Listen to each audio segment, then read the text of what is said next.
I want to do a video which is called double articulation or not, because the concept of double articulation is very specifically defined. So this video is more like a follow-up video on double articulation. The consonants of English are a small subset of all the consonants produced in all the languages of the world. You already know that. The movement of the lips and tongue in English are therefore also a small subset of all the movements possible for consonant articulation. So we also know that consonants are identified mainly by manner of articulation and place of articulation, but then they're also whether they're voiced or not.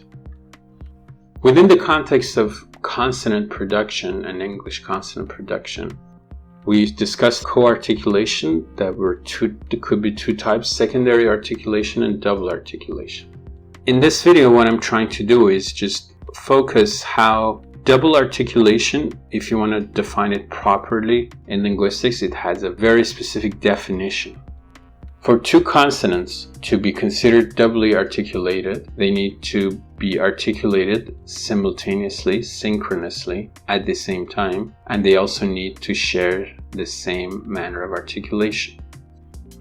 So the easiest example of double articulation in English is the sound that we typically know as W, which is a wa. It is the voice labial velar approximant. It is considered doubly articulated because it is labial approximant and velar approximant. It means both of them share the same manner of articulation, which is approximant. Now, for affricates, so the typical affricates, which are ch, like in English, and the second one is j. Examples of the former is ch in such English words as chair and chain, or the Spanish words muchacho or mucho. And then for the latter, and by latter I mean ja, the letter ja in the words jam and jail, or in the Persian words ja, which means place, or jari, which means bold.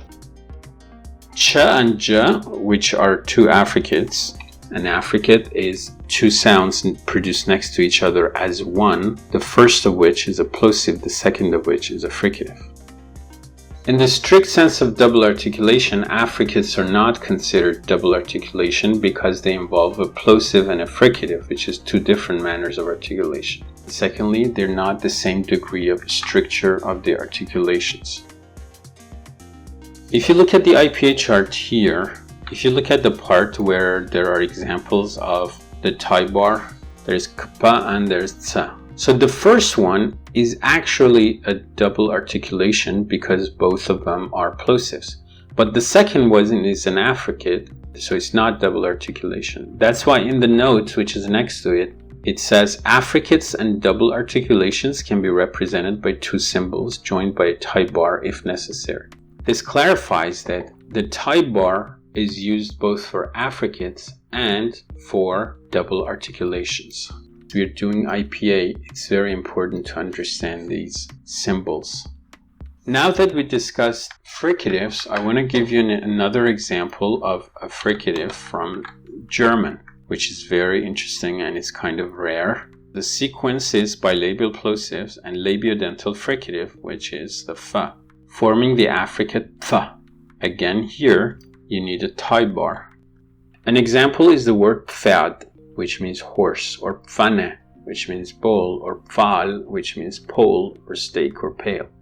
So this is another example of an affricate, but this time from German. So again, strictly speaking, this is not a double articulation because there are two places of articulation involved, and each place of articulation has a different degree of stricture.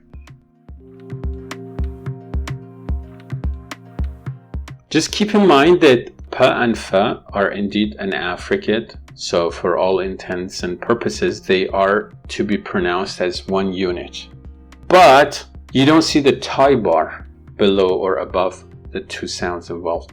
And the reason is that although these dictionaries use the IPA symbols, they kind of try to use the IPA symbols in a way that doesn't look very scary to the average user. So they usually skip the tie bar. Even if you're a learner of English, you go to the online Longman dictionary and you would see that here, chirp, the ch affricate although it's an affricate, there is no tie bar. So don't let that confuse you further into thinking that it's not an affricate, or more importantly, don't think that here you have to pronounce t and sh separately and say to chirp. It's not to chirp, it's chirp. More examples of double articulation from an African language. Here you can see 3 columns. If you go row by row, you will get minimal sets. You will get 1 minimal set in every row. I'm not using the word minimal pair because in a minimal pair you have 2 words, but here you have a minimal set because there are 3. For example, the word for bridge, again, I don't speak this African language. I'm doing my best based on what I already know of the IPA. So here ka and pa are doubly articulated. Akpa, pa, akpa. But if you drop the first sound unit and just say apa, the word changes meaning. It means lizard. And if you drop the second sound in the double articulation, you get aka, which means wheel. So akpa, apa, aka. These are 3 different words. Again, if you voice both of those sound units, you will get the voiced version of this double articulation, which is agba. Agba means jaw. If you drop the first unit, you get aba, which means palm nut, and if you drop the second unit, you get aga, which means axe. Interestingly, there is a nasal double articulation. Again, you can always go back to the IPA chart here. You can see there is a velar nasal. In English, we have this at the end of words like sing or thing, but interestingly, here you can have it in the beginning of a syllable.